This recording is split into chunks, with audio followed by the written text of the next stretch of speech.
Hello and welcome to the CNN-IBN special. In just a few days from now, the budget session starts. With me on a hot seat is former Union Minister Manish Tewari. Mr. Tewari, welcome on CNN-IBN. Thank you, Bhupen. Let me first ask you, sir. Just yesterday, I saw a very intriguing statement which was made by L.K. Antony, senior leader of the BJP, where he was trying to put into context a statement which was made by your senior leader, Mr. A.K. Antony, who has now gone to the extent of suggesting that the Congress needs to relook its possible slant towards minorities. Now, in the words of Mr. Advani, this is nothing else but an admission of the Congress party that they were indulging in minority appeasement. Is that a fair charge, Mr. Tewari? Well, I think you are absolutely correct. Mr. Advani's statement was very intriguing because he talked about the BJP abandoning the core Hindutva ideal, which has really underscored its existence, over the last 60 years in its various avatars as the BJP, the Jansangh earlier, and whatever else they were called before that. So in fact, there has been an ideological movement which is suggestive of the fact that the Bharatiya Janata Party wants to abandon its core agenda of Hindutva after they have abandoned Ram Mandir, Article 370 and the Uniform Civil Code. But interestingly said, they are now saying that the Congress is realizing it was wrong all these years by trying to indulge in minority appeasement. So therefore, that's his charge. So therefore, that was the second leg of the statement he made. The first leg of his statement, suggested that the BJP, was in error by pursuing the Hindutva agenda. Okay. Insofar as the second leg of his statement is concerned, I have always believed, or we've always believed, that the true test of a democracy is not how you treat your majority.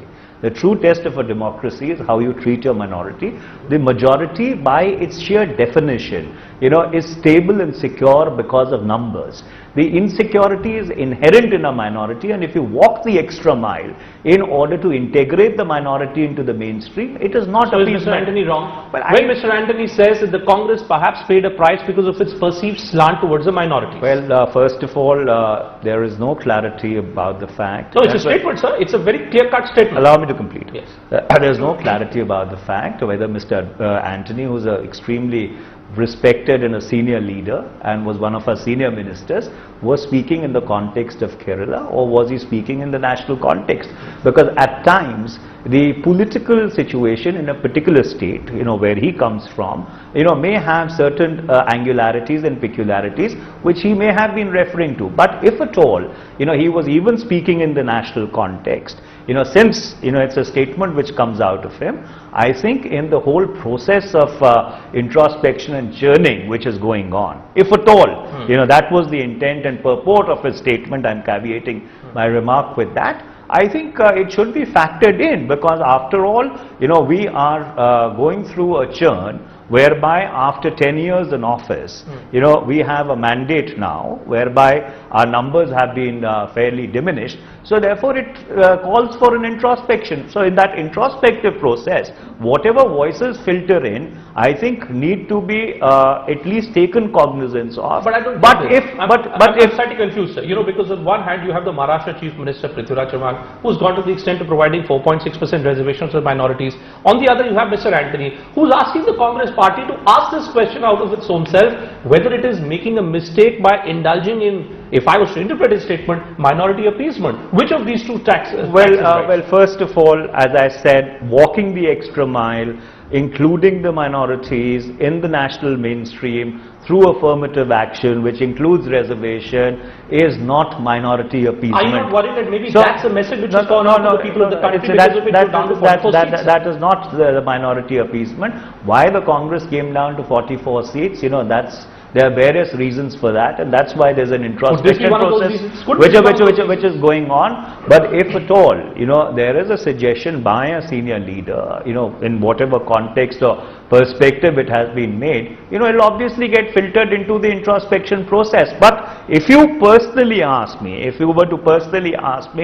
the Congress's interpretation of secularism, which means Sarv Dharm Sambhav, which means equal respect for all religions, is something which is intrinsically linked to the idea of India. So therefore, I don't think that the interpretation of secularism was the reason for the Congress coming down to 44 seats. Even if I was to agree with your point that maybe Mr. Antony was only and only making a statement in the context of Kerala, but Mr. Antony happens to be a senior member, former chief minister, former defense minister, one of the key aides, key advisors to Sonia Gandhi. You do have the possibility of minority reservations, for instance, being provided by the Samajwadi Party in Uttar Pradesh. I've just given you the example of what's happened in Maharashtra. Am I to understand that this approach to minorities, is there a genuine churning on within the Congress party as far as your policies or approach to the minorities is concerned? Do you believe the time has come for you to relook at it? Well, in the sense that, you see, you have to distinguish between two things.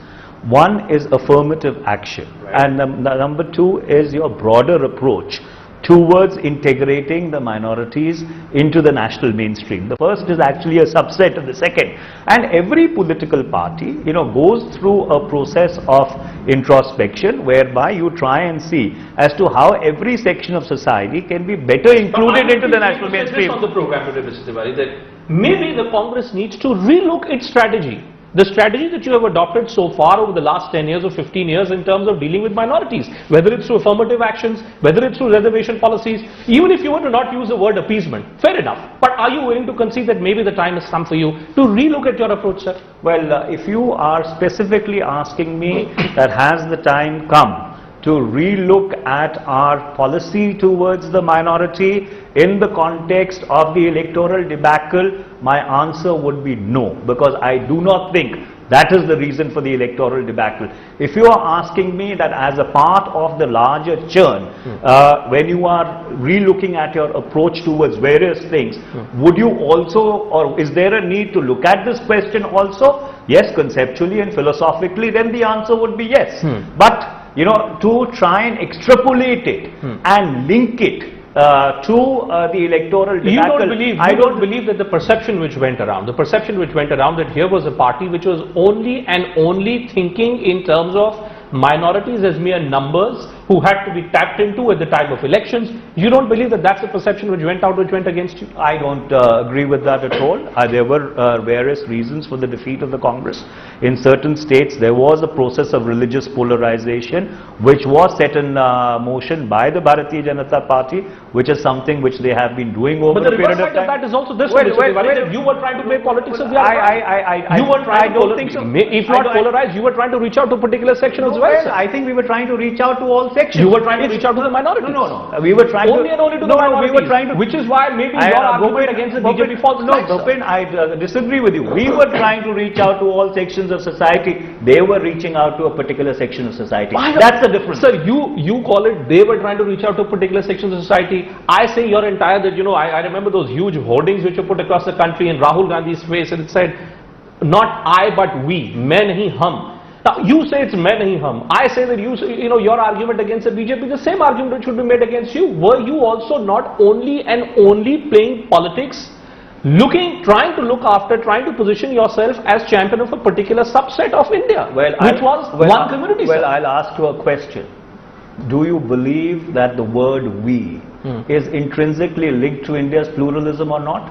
Where does we even suggest minority appeasement? We, in fact, suggest a holistic, comprehensive, inclusive approach. So therefore, why did it get rejected? You tried to play that card and got rejected.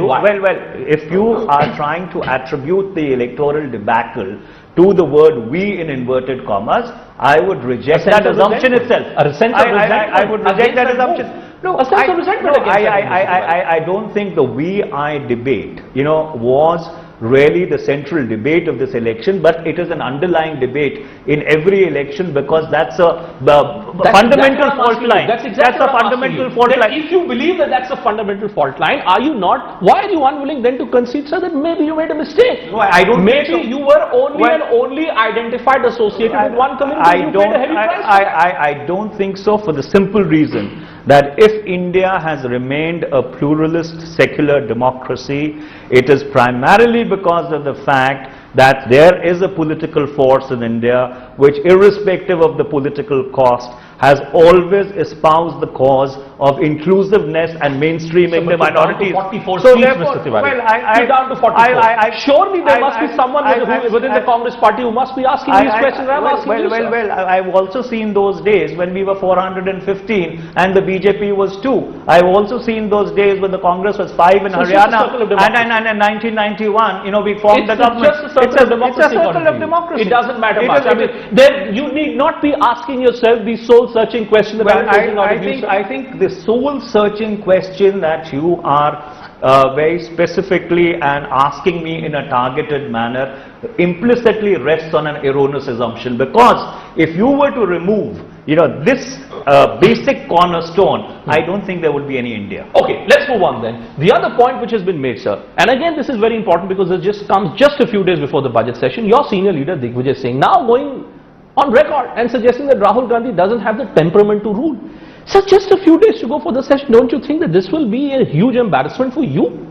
Well, Mr. Digvijay Singh has already clarified a statement. No, but he's a master of making a statement, clarifying a statement. But the point of embarrassment, do you not think that it will continue, those questions around Rahul Gandhi, they will continue to linger on? Well, in the sense, if he has already clarified his statement, whether it is embarrassing or not, that question you should ask Mr. Digvijay Singh. But you're a senior leader of the party, you're a spokesperson of the party. Therefore you should. And surely you would be thinking in terms of defending Rahul Gandhi. Well, in the sense, I don't think that what Mr. Digvijay Singh said, which he later clarified, the intent was an affront. He has an opinion, he expressed an opinion. There is a churning process going on within the Congress. You are hearing various kinds of voices. Senior leaders have been speaking. One sec, Bhupin, allow me to complete. So therefore, you need to factor all these voices into the churning and process, and then sift the wheat from the chaff, and then try and discern where the correctives have to be applied. What exactly is Rahul Gandhi's position going to be in this forthcoming session of Parliament? Am I going to see Rahul Gandhi remaining on the backbenches?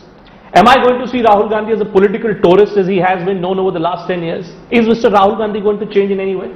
Well, I think Mr. Rahul Gandhi's role is going to be what the role of the Congress party would be as a constructive opposition. So therefore, that is what the role would be. But after all, he has a particular brief in the Congress party. He is the vice president of the party. He is a member of parliament also. So therefore, whatever is the approach of the Congress parliamentary party, I do believe he will be an intrinsic part of it. I read these reports in newspapers, sir, that there are very important policy decisions which have been taken in the Congress party, whether it's in terms of say bringing about certain changes within the organization, certain changes within some of the governments which are currently under Congress rule.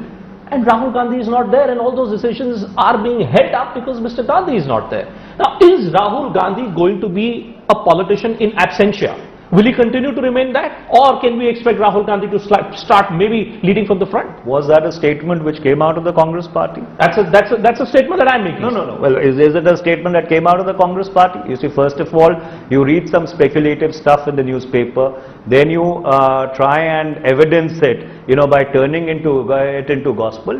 The thing is, everything which comes out in the newspaper is not necessarily true or correct. Is there a question mark against Rahul Gandhi's style of leadership, Mr. Tewari, today within the Congress? Well, there I think is a larger question mark on the direction and approach which we need to adopt. So therefore, subsumed in that, are a large number of issues on which the Congress party would have to, try and see whether it needs to apply a course correction. But to answer your question upfront as to whether specifically on a particular individual there is a question mark, I don't think that's a correct interpretation. You don't believe that maybe there will be some voices which will emerge, which will ask these questions I am asking out of you, that should Rahul Gandhi have been more proactive? Should he be more proactive even today, sir? Well, in the sense that I think the party as a whole needs to be proactive.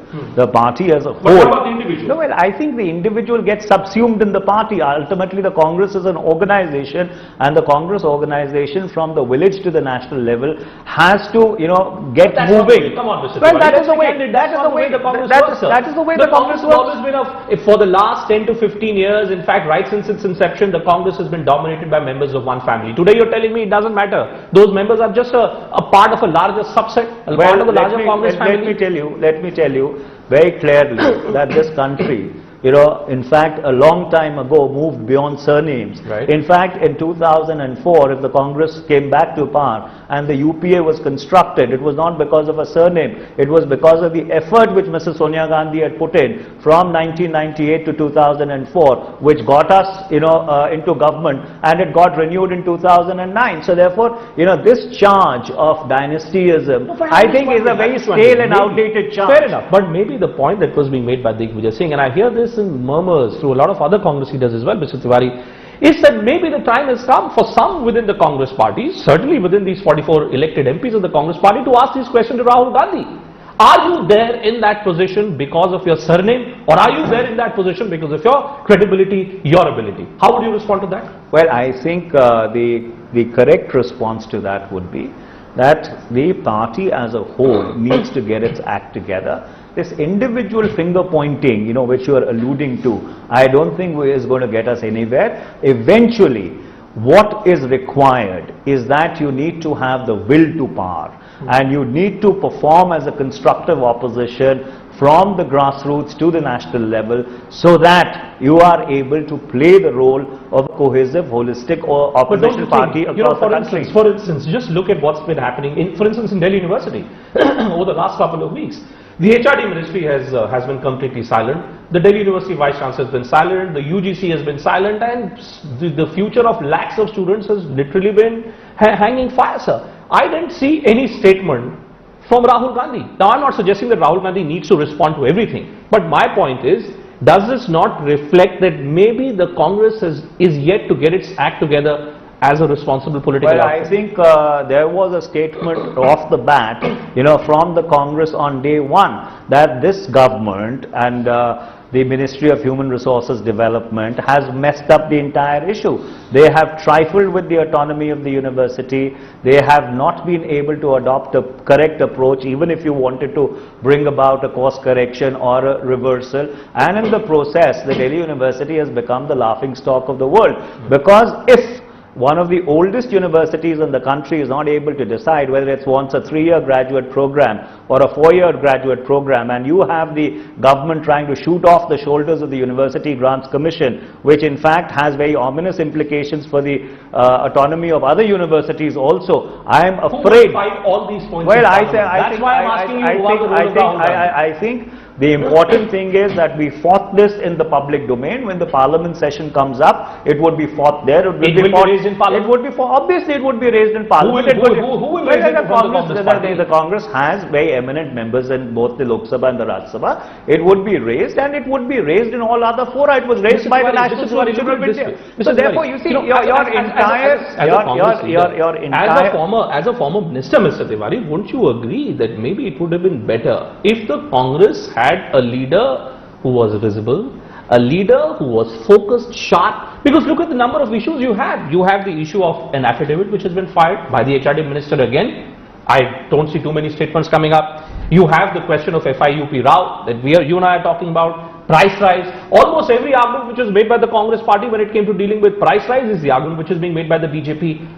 Who will be fighting this battle on behalf of the Congress party? Well, I think the battle is being fought from day one, and that's why you have the Honorable Prime Minister cribbing that they have not been allowed a honeymoon. If at all the Congress party was silent, or if the Congress party would have slunk into its burrows, then you wouldn't have had all these statements coming out, from the Honorable Prime Minister in a blog. After all, it's hitting somewhere where it is hurting. So allow me to complete. Yeah. And about this whole argument, on price rise, you see, the BJP made a fundamental promise to the people of this country. Fundamental promise was happy days are here again. Happy days are here again. It was, I think, a very bad rewrite of the old thumbs up slogan. Right. So therefore, all that we expect in this budget is that they should walk the talk, and there should be happy days for the people of this country. Can I expect Rahul Gandhi to be leading your party's charge? I think the expectation, or the shoe is on the other foot. The expectation of the people today is from this government. Fair enough. The expectation, but you as an opposition force also have an important role, sir. Therefore, we as an opposition force have been acting over the past 1 month. That's why you have the Honorable Prime Minister himself, complimenting the opposition that you are not giving me, even a honeymoon period. So therefore, I think the endorsement. All is well within the Congress party. I think all is not well within the Congress party. It's not as if all is already in the well. No, all is not well within the Congress party, and therefore there needs to be introspection, there needs to be course correction. But to say that the Congress has, slunk away with its tail between its legs, is an unfair charge, and that, in fact, charge was repudiated when you had the Honorable Prime Minister cribbing about not getting enough of a honeymoon period. Mr. Tewari, you've taken all these questions from us. Thank you so much for speaking to us. That was Manish Tewari, our newsmaker on CNN.